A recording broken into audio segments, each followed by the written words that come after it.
सभी भक्तों को राधे राधे। हमारी वीडियो जो भी आपके पास आ रही हैं उनको अंत तक देखना है, और अंत तक देखना, यदि आपको पसंद आती है तो लाइक और कमेंट करें, और पहली बार यदि आप चैनल पर आए हैं तो इस चैनल को सब्सक्राइब करें, और बेल आइकन घंटी दबाना जरूरी है, जिससे कि सभी प्रोग्राम जो भी आते हैं वो सबसे पहले आपके पास आए। धन्यवाद। महाराज,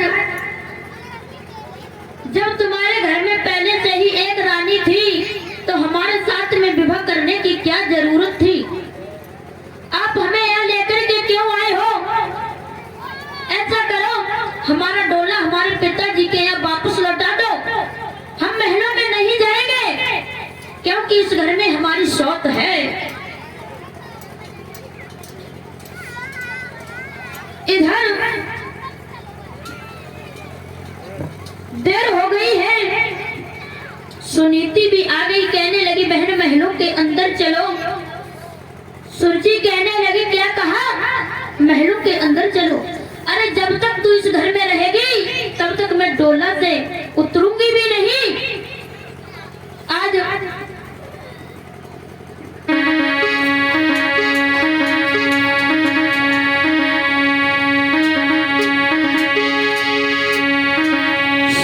उसी समय सुनीति दोनों हाथ जोड़ करके कहने लगी बहन,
इन महलों में रहेगी तब तक मैं हरगिज नहीं जाऊंगी।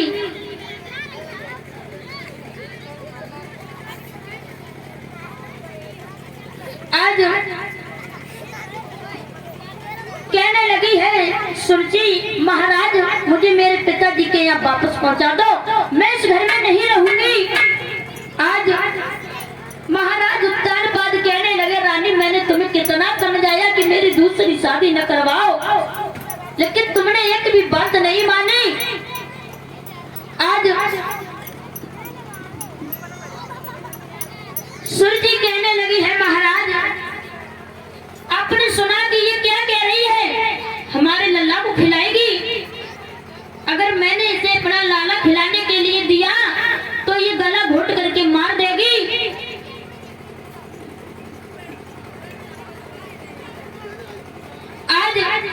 सुरती कहने लगी है कि मैं महलों के अंदर जब जाऊंगी, जब तू इन महलों को छोड़ करके खेतों पे जाएगी तो मैं रहने के लिए तैयार हूँ, नहीं तो मैं अपने पिताजी के यहाँ चली जाऊंगी। सुनीति दोनों हाथ जोड़ करके कहने लगी है, बहन मैं खेतों के लिए जाऊंगी लेकिन तुम महलों में चलो। आज उसी समय सुरती बोली है,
सुनीति खेतों के लिए चली है, छोटी रानी महलों में रहने लगी है। इधर महारानी सुनीति खेतों में झोपड़ी बना करके रहने लगी है। इधर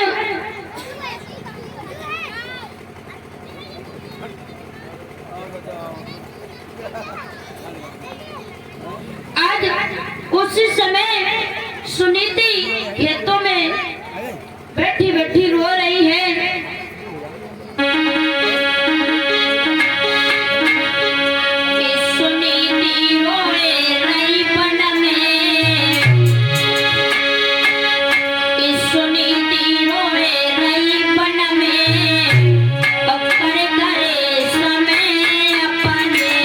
Yeah.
नारद का आना हुआ।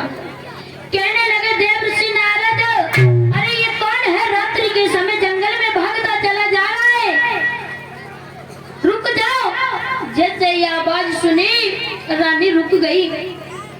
कहने लगी मुझे मत रोको।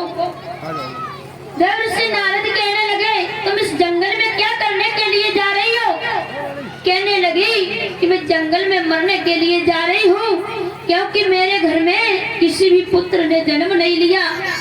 मैंने अपने महाराज की दूसरी शादी करवाई, उसने आते ही आते मुझे घर से निकाल दिया, इसलिए मैं मरने के लिए जा रही हूँ।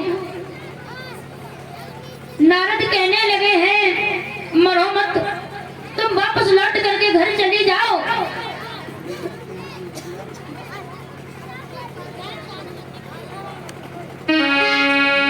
कहने लगे हैं कि गोदी में ललाए को आए जाए वो घर लौट के।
करके तुम चली जाओ, मैं तुम्हें विश्वास देता हूँ कि तुम्हारे गर्भ से एक बच्चे का जन्म होगा।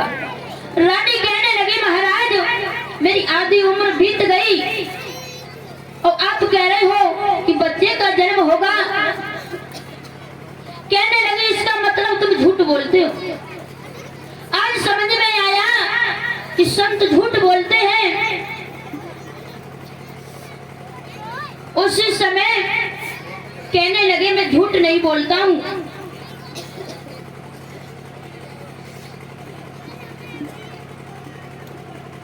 कहने लगे कि मोर बचन चाहे पड़ जाए फीका और संत बचन पत्थर की लीखा।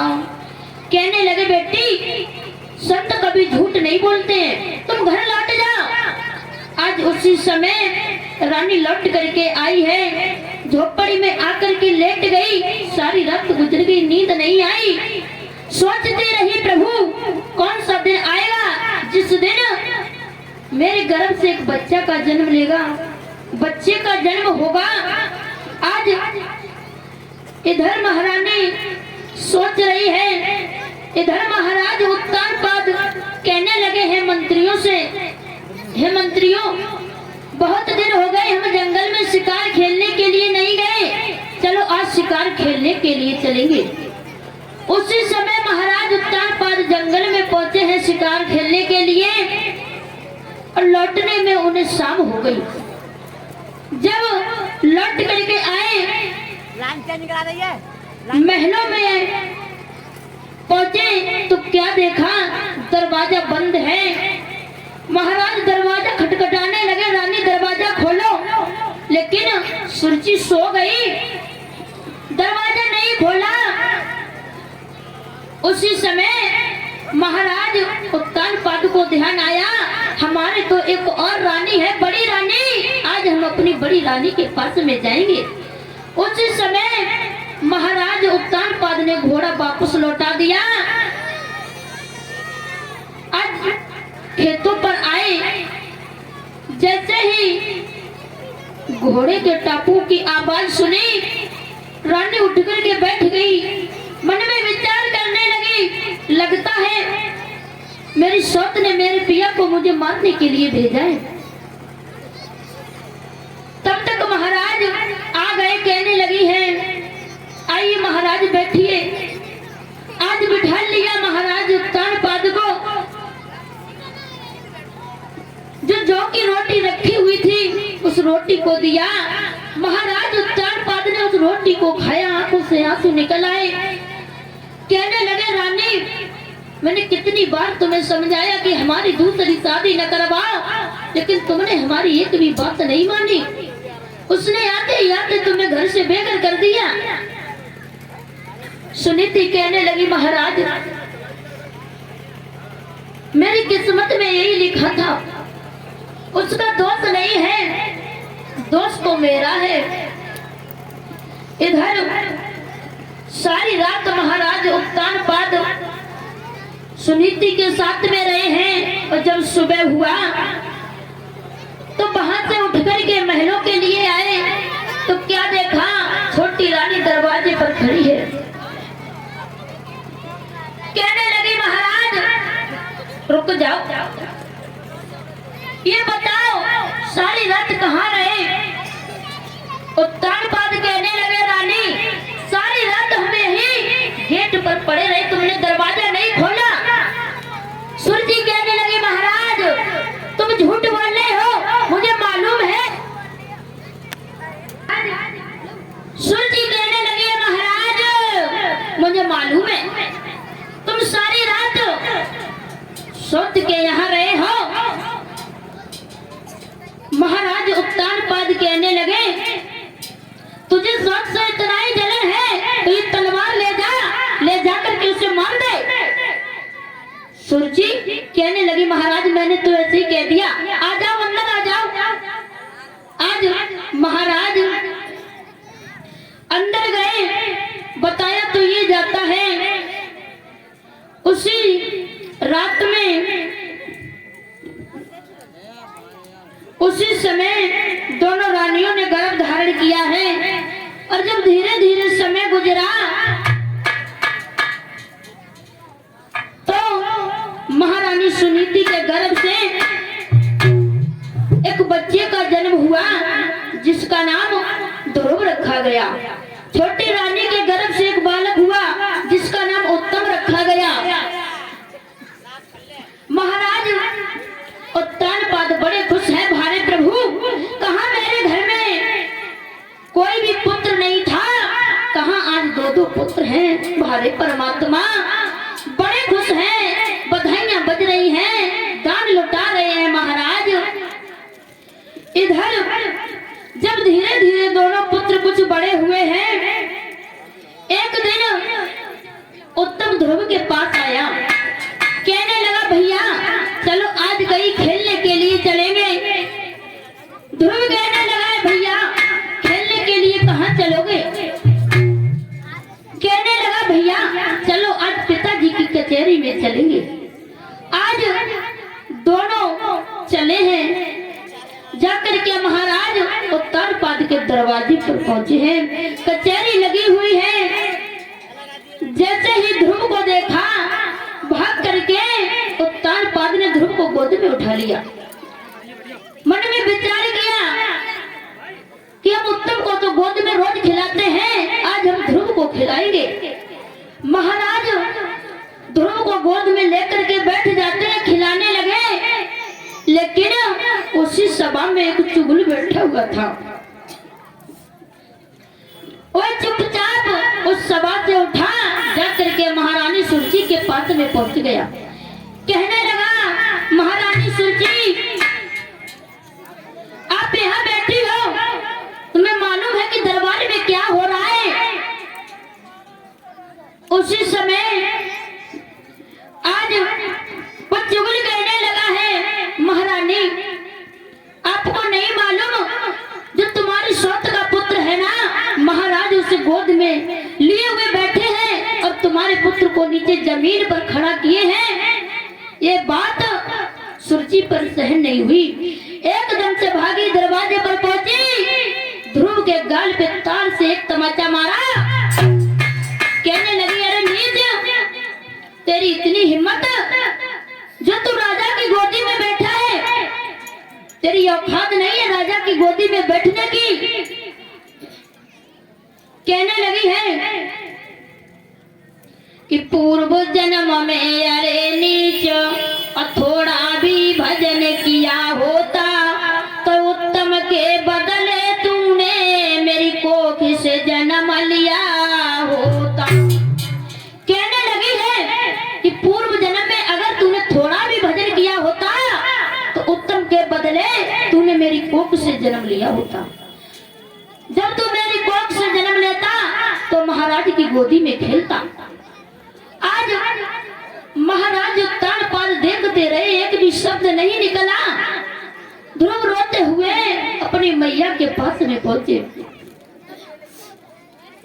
आज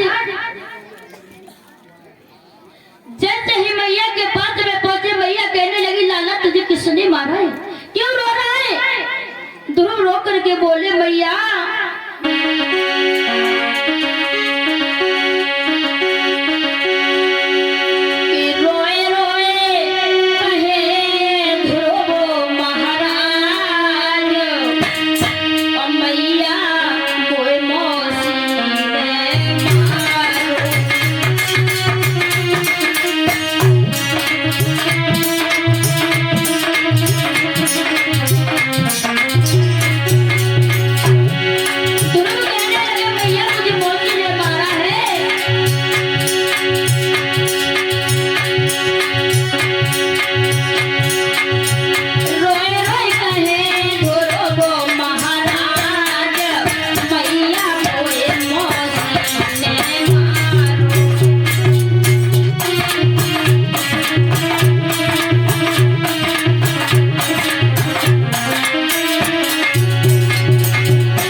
पिताजी के दरबार में पहुंचे।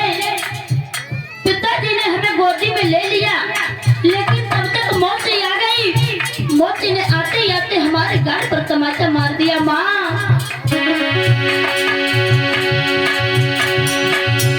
मोरे पिता ने गोदी लिया, मौसी ने धकेला मारो मोरे।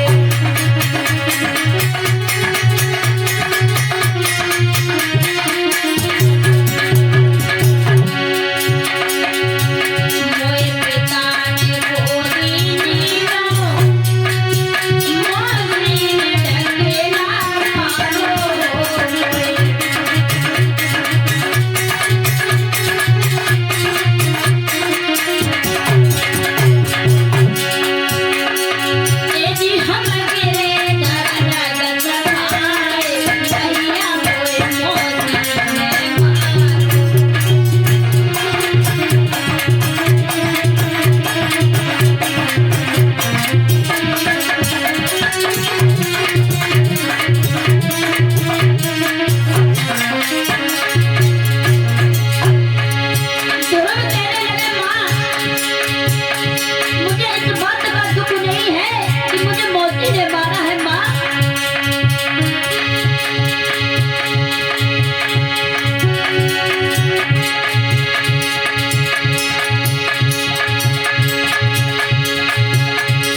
मुझे मौसी ने मारा है, मुझे इस बात का दुख नहीं है कि मुझे मौसी ने मारा। माँ, दुख तो इस बात का है कि मौसी मुझे मारती रही, पिता मुख से नहीं बोले, पिताजी ने एक भी शब्द नहीं कहा। मैया कहने लगी है लाला, वो तेरे पिता नहीं है, यदि तेरे पिता होते तो जरूर कुछ कहते। मैया के मुख से ये बात निकल गई। ध्रुव कहने लगे माँ, जब वो हमारे पिता नहीं है तो हमारा पिता कौन है? उस समय मैया कहने लगी लाला, तेरा पिता तो परमात्मा है, भगवान है, ईश्वर है, तेरा ही पिता नहीं लाला, वो तो सारे संसार का पिता है। ध्रुव कहने लगे मैया, एक बात बताओ, पिताजी कहाँ मिलते हैं, कैसे मिलते हैं, क्या करना चाहिए? सुनीति कहने लगी लाला, पिताजी को पाने के लिए भजन की जरूरत होती है और पिताजी जंगल में मिलेंगे, तपस्या करनी पड़ती है। ध्रुव कहने लगे माँ, मैं जंगल में जाऊंगा तपस्या करने के लिए। मैया कहने लगी लाला, तुम बहुत छोटे हो, तुम